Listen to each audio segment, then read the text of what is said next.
everyone, and welcome to Ayesha's Twin Nails Art and Crafts Gallery. My name is Ayesha and this is my platform.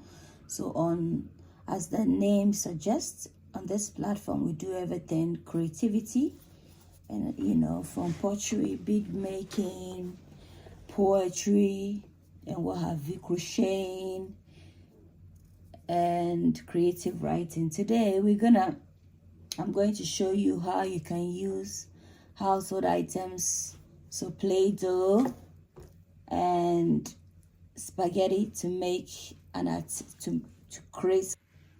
This is our dough. I'm gonna take some and mold it into the, so guys, we're gonna, and then we create the mouth.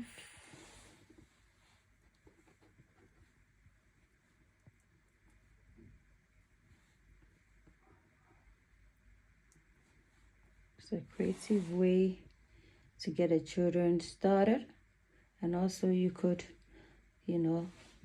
as a form of provocation.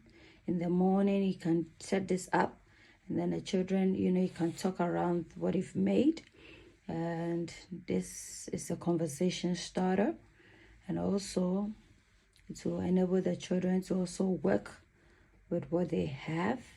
So this is a very creative way of using your household items, Play-Doh, as well as your spaghetti. I hope you like the recipe. I hope you like the video. Give me a thumbs up for like. Don't forget to subscribe.